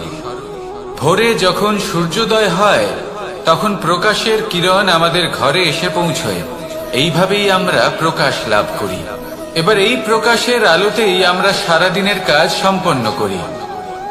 সন্ধে হয়ে যায়, সূর্যাস্ত হয়ে যায়, আর আমাদের ঘর যাতে অন্ধকার না হয় তার জন্য আমরা একটা প্রদীপ প্রজ্বলিত করি।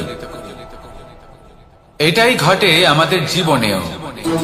এবার প্রবাহমান আয়ুর সাথে আমরা আমাদের অন্তরে যদি একটা প্রদীপ প্রজ্বলিত করে নিই তাহলে বিষয়টাই অন্যরকম হবে। এবার আপনি বলবেন কোন প্রকাশের কথা বলছি যা আমাদের অন্তরে জাগ্রত করা সম্ভব? আমাদের আত্মার মাঝে প্রেমের প্রকাশ জাগ্রত করার কথা বলছি, কারণ আমাদের এই জীবন এও হলো দিনের আলোর মতো। আজ প্রকাশ আছে, কিন্তু কোনোদিন অবশ্যই অস্ত হবে। কিন্তু অস্ত হবার আগে যদি আমরা আমাদের আত্মার মাঝে প্রেমের এই প্রকাশ উজ্জ্বলিত করে নিই তাহলে আমাদের সন্ধ্যাকালও আমরা আনন্দে এবং প্রেমে যাপন করব। তাহলে আসুন আর আমার সাথে ভালোবেসে বলুন, রাধা রাধা।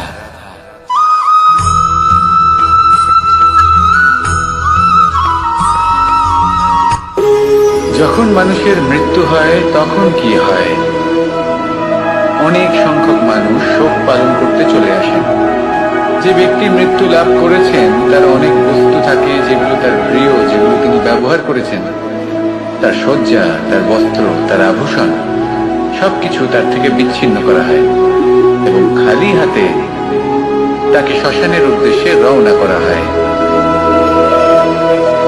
আমি আপনাকে এই প্রশ্ন করতে চাই, আপনি এই সংসারে কি অর্জন করেছেন? ধন সম্পত্তি, বস্ত্র, আভূষণ, এই সবকিছু যে আপনি অর্জন করেছেন আপনার মৃত্যুর পরে তা আপনার থেকে দূর হয়ে যাবে। এর উত্তর হলো একটাই, আপনার কর্ম। শুধু সেটাই আছে যা একান্ত আপনার, আর শুধু সেটাই এই সংসার থেকে চলে যাওয়ার পরেও সংসারেই জীবিত থাকবে। যদি আপনি দুষ্কর্ম করেন তাহলে এই সংসার আপনাকে একটি অনুচিত উদাহরণ হিসেবে মনে রাখবে যে এই ব্যক্তি খুব পাপী ছিল, অনুচিত কর্ম করতেন। যে পথে তিনি চলেছেন সেই পথে কারোর চলা উচিত নয়। সেখানেই যদি আপনি সৎকর্ম করেন তাহলে সংসার চিরকাল এটাই বলবে যে খুব ভালো মানুষ ছিলেন, সবাইকে ভালোবাসতেন, সবাইকে সাহায্য করতেন, আমার খুব প্রিয় মানুষ ছিলেন। এটাই হলো শ্রেষ্ঠ কর্ম। সেই জন্য জীবনে শুধুমাত্র ধন, সম্পত্তি, আভূষণ এই সব অর্জন করতে গিয়ে নিজের মনোনিবেশ করবেন না। শ্রেষ্ঠ কর্ম করুন। সংসার থেকে চলে যাওয়ার পরেও এই কর্মই এই সংসারে আপনাকে জীবিত রাখবে। আসুন আমার সাথে ভালোবেসে বলুন, রাধা রাধা।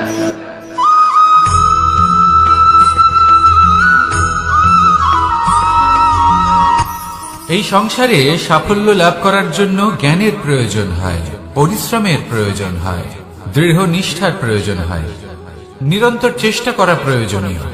কিন্তু আরো কিছু আছে যা অত্যন্ত প্রয়োজনীয় এবং গুরুত্বপূর্ণ। তা হলো ভালো বন্ধু। তাদের থাকা অত্যন্ত প্রয়োজনীয়। যদি ভালো বন্ধু থাকে তাহলে সময় এলে তারা ঢাল হয়ে আপনাকে সুরক্ষা করবেন। সময় এলে অস্ত্রের মতো শত্রুকে সংহারও করবেন। যদি তিনি জ্ঞানী হন, তাদের মধ্যে সদ্গুণ থাকে, তাহলে এই সব গুণ আপনার মধ্যেও প্রবেশ করবে। তাহলে সাফল্যের জন্য ভালো বন্ধু পাওয়া অত্যন্ত প্রয়োজনীয়। কিন্তু শুধু বন্ধু কেন, ভালো শত্রুও থাকা প্রয়োজনীয়। এবার আপনি ভাবেন আমি কি বললাম? যদি আপনার জীবনেও ভালো অর্থাৎ শক্তিশালী শত্রু থাকে, তাহলে আপনিও শক্তিশালী হতে থাকবেন। এই শত্রু আপনাকে প্রেরিত করবে আরো বেশি শক্তিশালী হয়ে ওঠার। কখনো কোনো হরিণকে দেখুন, তীব্র গতিতে দৌড়তে থাকে। কেন তীব্র গতিতে দৌড়য়? এই কারণে নয় যে কোথাও তার জন্য মধুর ঘাস অপেক্ষা করে রয়েছে, না। সে এই কারণে তীব্র গতিতে দৌড়য় কারণ সেটা না করলে তার পেছনে একটি সিংহ আছে যে ওকে নিজের ভোজন করে ফেলবে। তাই জীবনে বিপদ, সংকট এই সবকিছুও হলো অত্যন্ত গুরুত্বপূর্ণ। তার সম্মুখীন হতে শিখুন আর আমার সাথে ভালোবেসে বলুন, রাধা রাধা।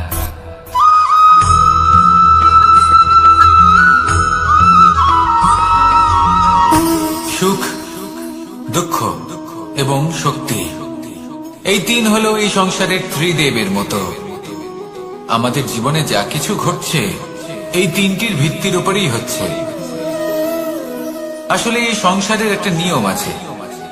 যখনই আপনি কিছু লাভ করেন, এই সংসার আপনার পরীক্ষা নেয়। এটা জানার জন্য আপনার পরীক্ষা নেয় যে আপনি যা কিছুই লাভ করেছেন, আপনি কি আদৌ সেটার যোগ্য কিনা। ঠিক সেইভাবেই এই সুখ, দুঃখ এবং শক্তি আপনার পরীক্ষা নিয়ে থাকে। যখন সুখ আসে তখন সে আপনার পরীক্ষা নেয় যে আপনার মধ্যে অহংবোধ জাগ্রত হয়নি তো। যদি অহংবোধ চলে আসে তাহলে সুখ সেখানেই সঙ্গ ত্যাগ করে। দুঃখ আপনার ধৈর্যের পরীক্ষা নিতে থাকে। আর যদি আপনার মধ্যে ধৈর্য না থাকে তাহলে এটা আপনাকে আরো বেশি দুঃখের গভীর অন্ধকারে ঠেলে দেবে। সেখানে শক্তি পরীক্ষা নেয় আপনার বিনম্রতার।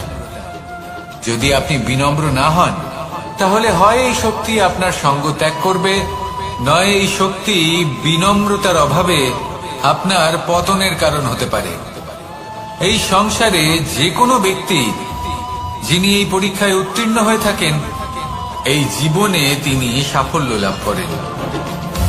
আসুন আমার সাথে ভালোবেসে বলুন, রাধা রাধা।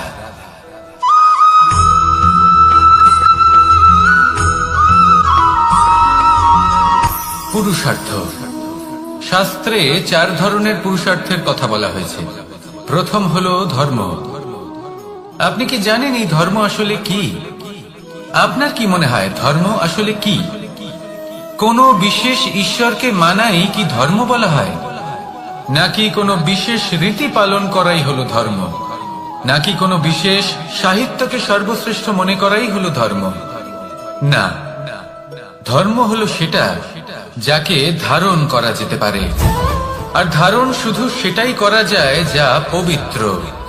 পবিত্র শুধু তাকেই বলা হয় যা নিঃস্বার্থ, যার মধ্যে শাসন করার কোনো ইচ্ছে নেই, যা সরলভাবেই প্রবাহমান, জল এবং বায়ুর মতো।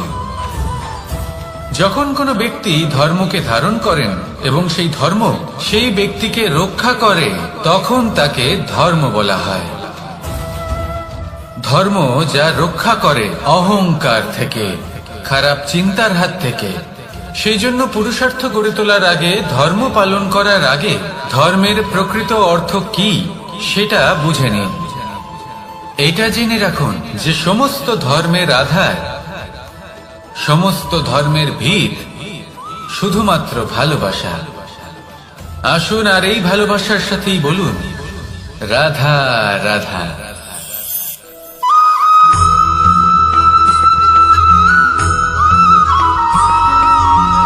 এই সংসারে সব থেকে বেশি কোমল বস্তু হলো রেশম। এই রেশম এতটাই কোমল হয় যে এর পুরো একটা থান শুধুমাত্র একটা হাতে ধরা সম্ভব। কখনো ভেবে দেখেছেন এই রেশম কিভাবে হয়? একটি কীট তার লালার দ্বারা উৎপন্ন হয়। এই কীট সেই রেশমকে পাক দিতে থাকে, পাক দিতেই থাকে আর আস্তে আস্তে তার মধ্যেই জড়িয়ে পড়ে।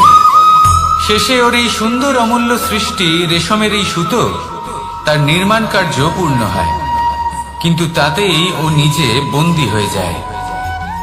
নিজেরই মায়াজালের এই বন্দী গৃহে নিজেই ফেঁসে যায়।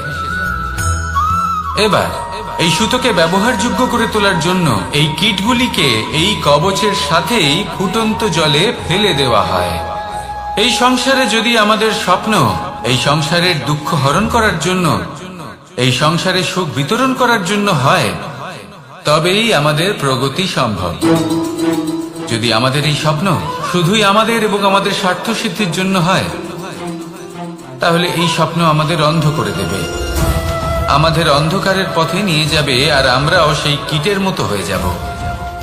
নিজেদেরই মায়াজালে আমরা নিজেই ফেঁসে যাব, আর শেষে আমরা যদি কিছু লাভ করি তা হবে একাকিত্ব, অন্ধকারময় মৃত্যু। তাই স্বপ্ন অবশ্যই দেখুন, কিন্তু এমন ভাবে স্বপ্ন দেখবেন না যে তার এই বন্দিগৃহে আপনি নিজেই ফেঁসে গেলেন। স্বপ্ন দেখুন পরোপকার।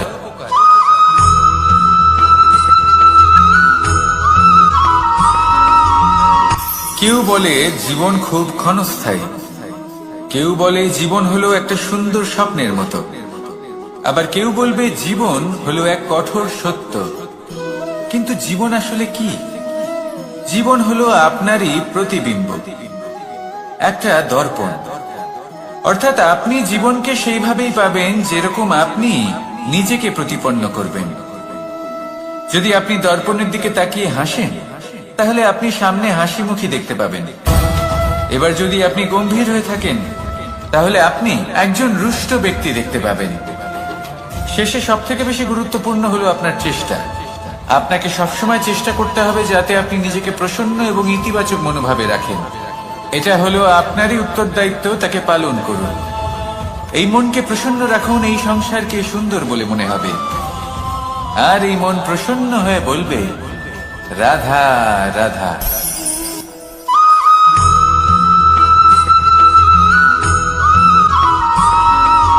জীবনে যখন কোনো ব্যক্তি নিজের লক্ষ্য প্রাপ্তির জন্য নিরন্তর পরিশ্রম করতে থাকেন, চেষ্টা করতে থাকেন, তখন তিনি কষ্ট অনুভব করেন, কখনো শারীরিক কষ্ট, কখনো মানসিক কষ্ট। এবার উনি এটা ভাবতে থাকেন যে আমি কি উচিত করছি নাকি অনুচিত করছি।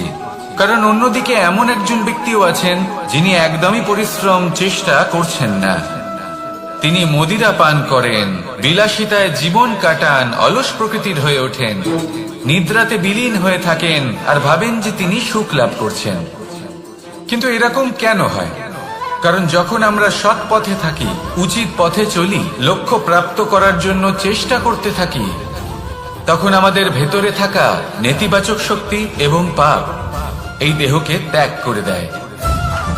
আর এই অনুভূতিটাই আমাদের দুঃখের অনুভূতি দেয়, কষ্ট দেয়। এবার সেখানে যদি আমরা কুপথে চলি, অনুচিত পথে চলতে থাকি, তাহলে আমাদের ভেতরে থাকা পুণ্য এবং ধনাত্মক শক্তি আমাদের দেহ ত্যাগ করে দেয়। আর এই অনুভূতির কারণেই আমরা সুখ অনুভব করি, কিন্তু কখনো ভাববেন যে এই সুখ বেশি সময় পর্যন্ত থাকে না। সেই জন্য সবসময় মনে রাখবেন, যদি আপনি জানেন যে এটাই আপনার লক্ষ্য, এটাই উচিত পথ, শুভ পথ, তাতে নিরন্তরভাবে এগিয়ে যেতে চেষ্টা করতে থাকুন। এই কষ্ট আপনাকে সুখের পরাকাষ্ঠায় কখন পৌঁছে দেবে তা আপনি জানতেই পারবেন না। আসুন আমার সাথে ভালোবেসে বলুন, রাধা রাধা।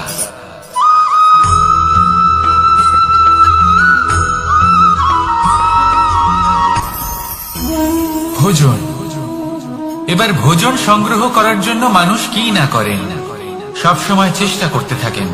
ফসল উৎপাদনের জন্য অনেক পরিশ্রম করতে থাকেন, কিন্তু অনেক সময় অনেক পরিশ্রম করার পরেও ফসল ভালো উৎপাদন হয় না।